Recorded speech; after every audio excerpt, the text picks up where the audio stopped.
윤 대통령은 오늘 새벽 유엔 총회 기조연설에서 러시아와 북한의 군사 거래는 한국을 겨냥한 도발이라며 국제사회에 단합된 대응을 촉구했습니다.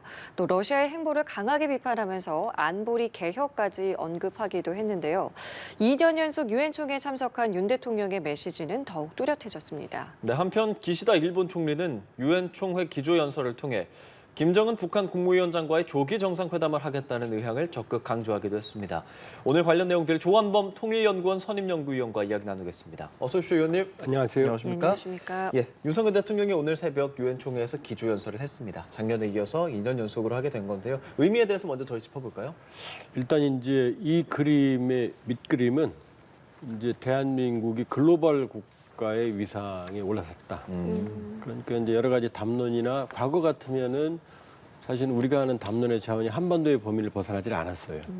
그런데 큰 틀에서 보면 이제 윤 정부도 글로벌 중추국가가 외교 정책의 기조거든요. 네. 결국 이제 윤 정부뿐만이 아니라 차기 정부도 이제 글로벌 국가로서 한국의 외교, 그 다음에 세계 전략 이런 게 이제 키워드가 될 거예요.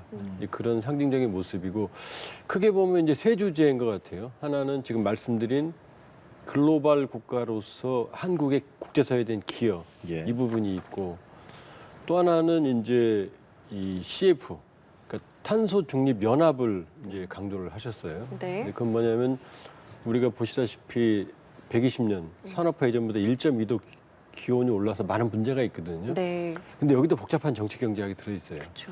그러니까 기후 변화 그럼 중립적인 개념이고 기후 재앙 그러면 이제 이건 더 시급한 개념이고 네. 선진국은 아리백을 해요. 네. 재생에너지, 태양광, 조력, 풍력. 근데 이게 나라마다 다르거든요. 그러니까 신에너지 이거는 이제 핵융합, 그다음에 수소. 근데 이제 윤 대통령께서 말씀하신 탄소 중립은 우리가 강점이 있는 원자력하고 수소를 강조하는 거거든요. 그런 부분. 그리고 이제 다음은 이제 총회 관심사인 우리 안보 문제거든요. 네. 여기에서 북러의 위험한 뭐 브로맨스라고 그러죠. 거기에 대한 경고 그리고 국제사회에 대한 단합된 대응 이렇게 크게 이제 세 가지 키워드로 이제 말씀을 하신 것 같습니다. 예, 그 중에서 그 말씀하신 안보와 관련해서 러시아에 대한 이제 비판이 있었습니다. 직접적으로 언급은 하진 않았는데요. 그 비판 수위에 대해서는 좀 어떻게 평가하십니까? 유엔 무대에서 저 정도 톤으로 비판한 사례는 전례를 찾기가 어렵죠. 아, 상당히 드문 예, 겁니까? 드물죠. 예. 그리고 이제 안보리 개혁까지 얘기했다는 얘기는 안보리 개혁의 주 지금 대상은 그렇죠. 사실은 러시아거든요. 그리고 이제 그뒤에 이제 중국도 사실 들어있죠. 왜냐하면 유엔 안보리의 정상적인 활동을 안보리가 상임이사국 5개국이거든요. 네. 미국, 영국, 프랑스 이건 과거 서방이고 이제 공산권이 중국, 러시아인데 2017년 12월에 대북 제재 결의안 2397호 이후로 중국, 러시아의 방해로 아무것도 지금 안 되고 있거든요. 그리고 이번에 역시 북러가 만일에 그 군사협력 우리가 우려하는 그 가시화된다 그러면 예. 유럽의 안보도 위험하고 우크라이나 전쟁 때문에 그다음에 한반도 안보도 근본적으로 흔들리거든요. 그렇기 때문에 우리로서는 강력한 톤으로 경고를 한 거다. 근데 이제 러시아 역시 우리를 마냥 무시만을 할 수 없어요. 왜냐하면 우크라이나도 우리 무기를 원하고 있거든요. 그러니까 러시아 북러가 어떻게 행동하냐는 우리 행동도 영향을 미치기 때문에 지금 경고를 하는 거죠. 그러니까 우리가 레버리지가 없는 건 아니에요, 수단이. 네. 그런 면에서는 적절한 경고였다 이렇게 볼 수 있어요.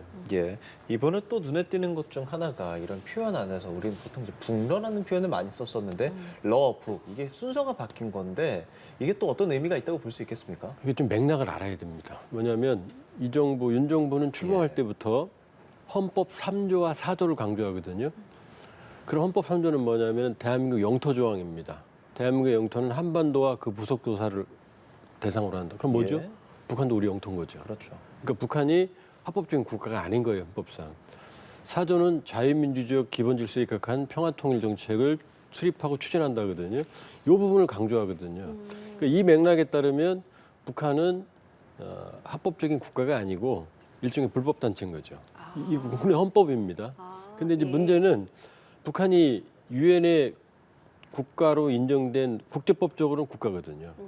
그러니까 이 헌법과 국제법 사이의 이 괴리, 이 문제 때문에 역대 정부는 이제 잠정적 특수관계로 이걸 정리했어요.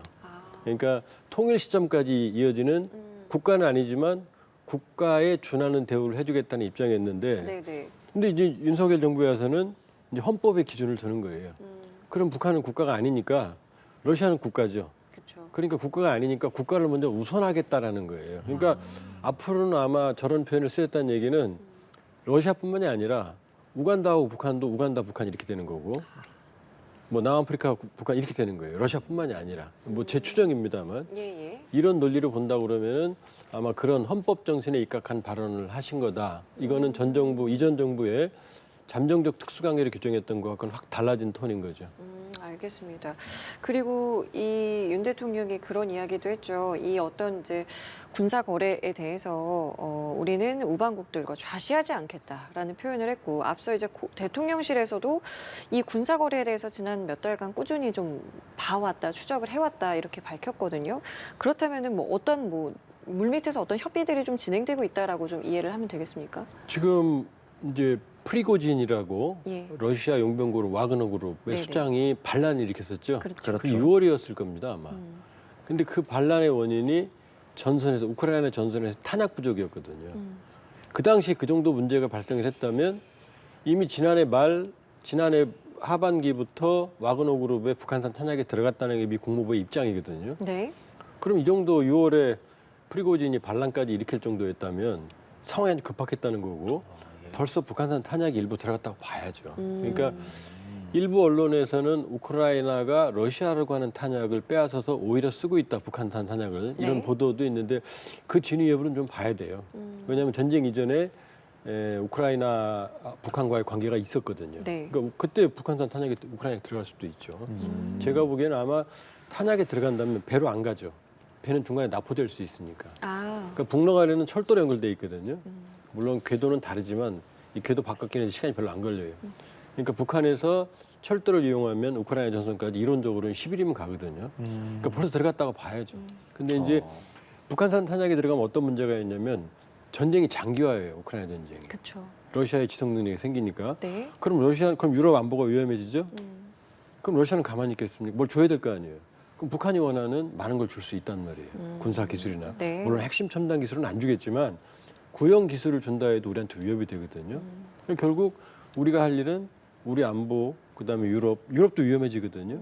그러니까 동맹국, 그다음에 유럽과의 네트워킹을 통해서 강력하게 대응할 수 있는 수단을 찾는 게 사실은 효과적인 대안이 되는 거죠. 그래서 미국 정부는 대러 제재 확대 단행한다고 하고 미 하원에서도 북러 협력 제재법을 발의하기도 했습니다. 이런 대러 제재들이 실효성이 좀 있겠습니까? 제가 보기에는 이런 거예요. 예. 실효성은 있는데 북한과 러시아는 새로운 추가 제재에서 얻는 손해보다 양측의 협력을 얻는 이익이 훨씬 크기 때문에 이게 이제 범죄 성립 요건인 거거든요. 그렇게 보면 결과적으로 이런 대응도 하지만 예. 양측이 정말로 아픈 부분들을 찾아내는 게 중요한 거예요. 그러니까 이런 제재보다 러시아가 가장 우려하는 건 그 북한산 탄약이 러시아에 가면 러시아는 전선을 뒤집지는 못해요. 그러니까 전선을 유지하는 능력만 있는데 지속 가능성. 예. 네. 근데 만일에 국산 무기들이 그 가공할 만한 공격 무기들이 우크라이나에 간다 그러면은 전세가 바뀔 수 있거든요. 그러니까 러시아는 그걸 두려워하죠. 그러니까 겉으로는 지금 탄약이 필요하지만 네. 만일에 한국도 만일에 입장을 바꾼다 그러면 이게 카드가 되는 거죠. 그러니까 러시아도 공개적으로는 지금 무기 거래 인정 안 하거든요. 예. 네. 이번에 러시아 대사도 안 했다. 그렇죠. 그거는 오해다 이렇게 말을 하고 있거든요. 그러니까 동맹과 연대를 하되 우리가 가진 카드도 사실은 러시아에 대한 압박, 실제로 뭐 살상무기 제공하는 건 우리 원칙에 어긋나죠. 그렇죠. 그러나 압박 카드로는 충분히 활용할 수 있습니다. 알겠습니다. 자, 그리고 이 윤 대통령의 기조연설에서 안보리 개혁이라는 이 부분도 좀 눈여겨봐야 될 것 같은데, 이 안보리 개혁을 기시다 총리도 거론을 했더라고요. 근데 어떻게 좀 보세요? 뭐 안보리 개혁에 대한 이야기는 뭐 누차 있긴 했습니다만은. 이제 기시다 총리와 윤 대통령의 안보리 계획에 대한 그 목표는 좀 달라요. 그러니까 안보리가 5개국인데 그렇죠. 미국, 영국, 프랑스, 중국, 러시아 네. 이걸 안보리를 늘려야 된다는 목소리가 있어요. 그럼 이제 6번째 국가가 누구냐? 일본이 원하고 있거든요. 미국도 원하고 있고. 그러니까 기시다 총리의 안보리 개혁은 사실은 속내는 내가 들어가겠다라는 거고요. 근데 우리 입장에서는 네. 안보리 개혁은 지금 이 5개 국가가 사실은 모든 국제 국가의 생사 여타를 좌우하는 군사 개입을 결정할 수 있거든요. 네, 근데 이게 만장일치예요. 그렇죠. 그러니까 한 국가만 반대해도 안 되는 거거든요. 그러면은 지금 유엔 안보리 23975 2017년 12월 이후로 북한이 수없이 많은 불법 행동에도 불구하고 지금 안보리에 심지어는 규탄 성명조차 나온 게 없어요. 이 안보리 결의는 물론이거든요. 그렇죠. 그러니까 우리 입장에서는 이런 안보는 의미가 없는 거죠. 한반도 안보의 위험성을 근본적으로 증가시키고 있는 상황에서도 중국과 러시아는 남의 일이라고 얘기하고 있는 거거든요. 예. 그럼 우리 입장에서는 안보는 의미가 없죠. 그러니까 우리에게는 중국과 러시아가 이런 식으로 가서는 안 된다는 경고를 하는 거고, 일본은 그러면서 사실 자기들이 들어가겠다는 얘기를 하는 거고, 그러니까 톤은 다르죠. 그러니까 어느 경우든 우크라이나 전쟁과 미중 전략 경쟁으로 안보리는 이제 식물 안보리로 전락을 했어요. 그래서 이대로 간다 그러면 네. 아마 안보리 체제의 근본적인 회의가 커질 거고, 그러니까 안보리를 해체하거나 아니면 확장을 하고 이 만장일치가 아니라 압도적 다수나 이런 안들이 이제 얘기는 나올 건데, 그러나 안보리 개혁이라는 것 자체도 또 안보리가 합의를 해야 돼요. 그렇죠. 그러니까 이게 굉장히 어려운 딜레마인 거죠. 현실적으로 안보리 개혁안들이 지금으로서는 뭐 실효성 있는 대책. 그러니까 안보리 자체가 좀 나쁘게 말하면은 예. 국제 깡패 논리예요. 그러니까 5개 국가가 자기들 다 하겠다는 거거든요. 그렇죠. 핵은 자기들이 가지고 있고 예. 다른 나라 핵을 가지고. 그러니까 안보리가 책임 있는 책임성과 도덕성을 보여줘야 되는데 그렇지 않으면 사실은 국제 질서를 자기 마음대로 자국 예. 이해관계로 가져가게 되는 상황이 되는 거죠. 예, 그렇습니다. 기시다 후미오 일본 총리도 유엔 총회에서 기조 연설을 했습니다. 조금 전 잠깐 언급을 했지만요. 거기서 한 이야기 중에 김정은 북한 위원장과 조기 정상회담 하겠다라는 이야기를 좀 했더라고요. 이건 어떤 속내일까요? 그러니까 그런 것도 우리가 주목을 해봐야 되는 게 지금 한미, 예. 한일, 한미일 협력을 하지만 네. 다 목표는 시야가 달라요. 음. 그러니까 기시다 총리의 입장에서는 우리는 북핵 문제가 가장 시급하죠. 근데 일본 국내 정치적 논리로 본다고 그러면은 북핵 문제보다 더 일본 국민들의 관심이 있는 게 바로 납치자 문제예요. 아, 예. 이게 휘발성이 훨씬 커요. 그러니까 만일에 기시다 총리가 납치자 문제를 해결한다고 그러면은 장기 집권도 가능한 상황이에요. 그 정도 여론을 뒤집을 수 있어요. 그렇군요. 그러니까 고이즈미 총리가 전격 예. 북한을 방문했던 거고. 네. 그러니까 지금 기시다 총리는 이제 한일 관계 개선, 윤석열 이니셔티브로 한일 관계 개선되면서 지지율 하락해서 반전하는 계기를 마련했거든요. 네. 그러나 여기서 만일에 납치자 문제 해결을 위해서 북일 정상회담하고 이걸 근본적으로 해결한다고 그러면은 굉장히 지지율이 탄탄해져요.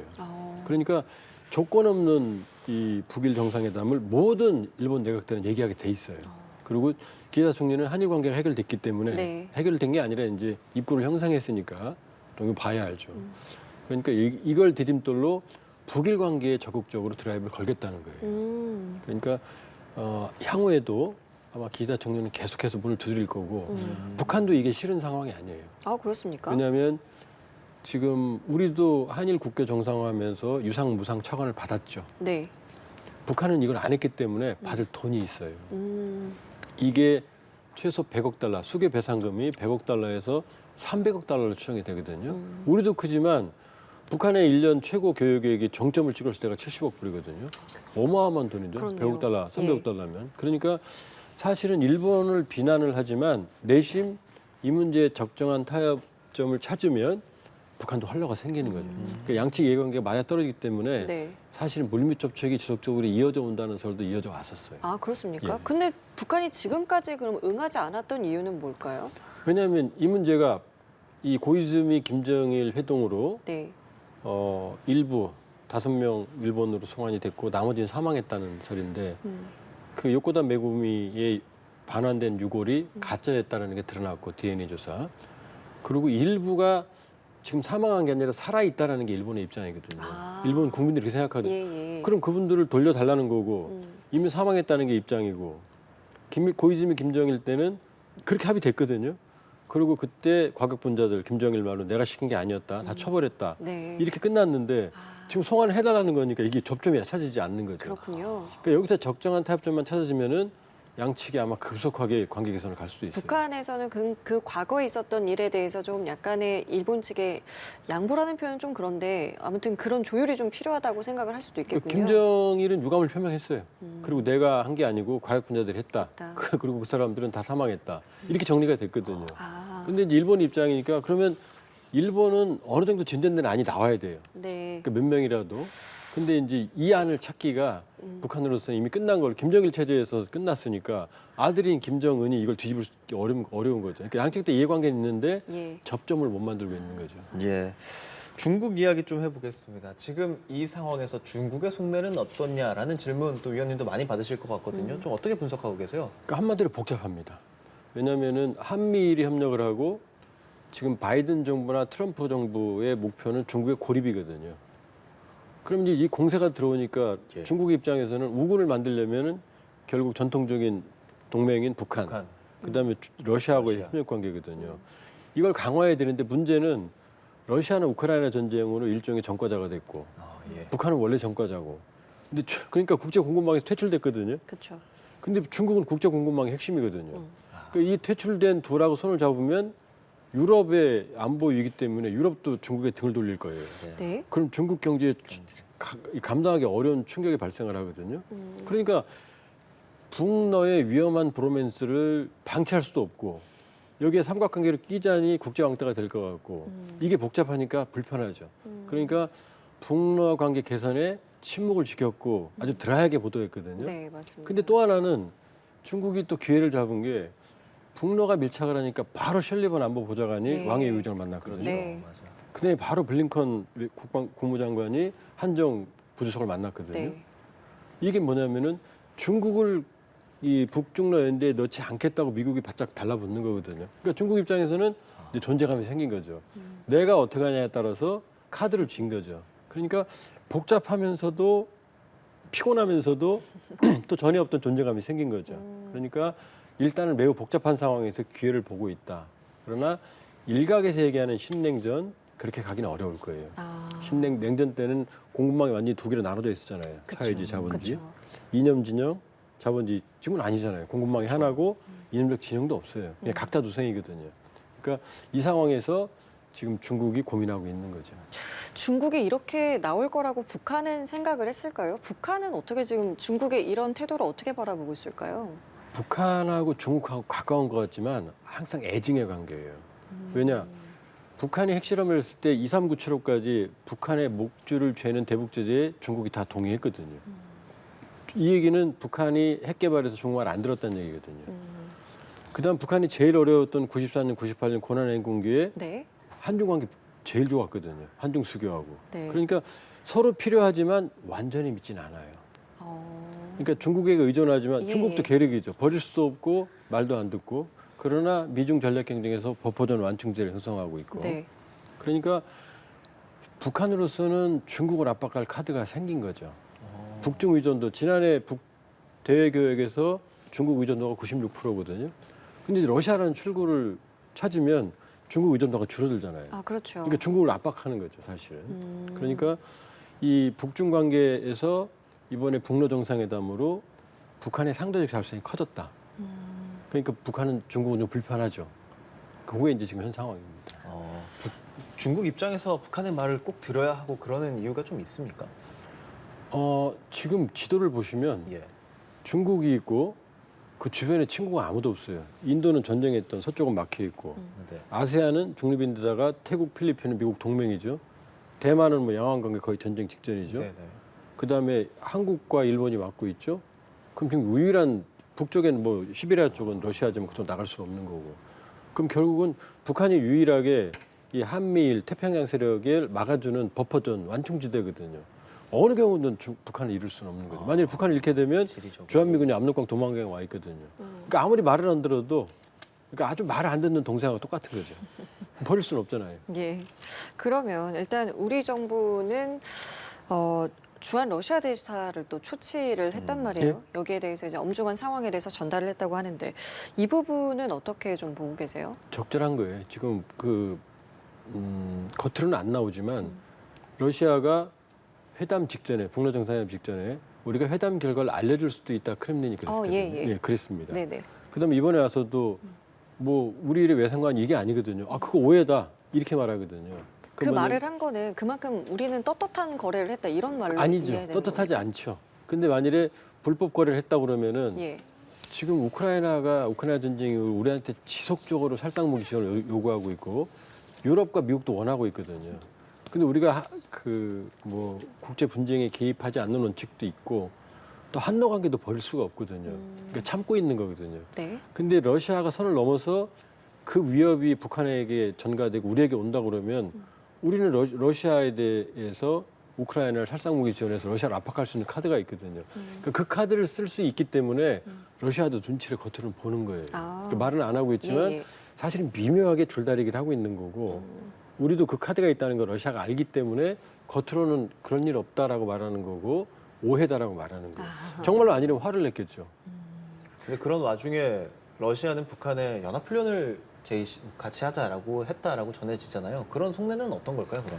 결국 이제 냉전 때는 북러 간에도 동맹이었거든요. 예. 이게 냉전 깨지면서 이제 사실상 냉전 때도 연합훈련을 한 적은 없어요. 근데 지금 상황에서 보면 러시아가 절박하고 그렇죠. 그리고 우크라이나 전쟁이 안 끝날 거거든요. 끝나도 휴전으로 끝나면 러시아에 대한 제재는 계속 갈 거거든요. 북한에 대한 제재도 계속 갈 거거든요.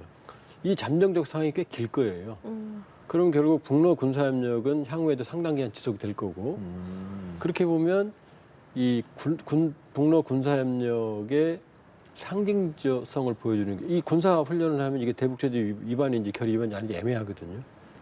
지금 동해에서 중국하고 러시아는 이미 해군 네네. 공군 훈련을 하고 있고 육상에서는 자파드 보스톡이라고 그래서 서부연합, 동부연합 매년 해요. 대규모로 예. 합니다. 여기에 북한이 상징적으로 그냥 병력은 없지만 참가하는 건 가능하거든요. 함정 한두 척, 비행기 몇 대 보내는 건. 그러면은 결국에 상당한 압박 효과가 되는 거죠. 한미일에 대해서.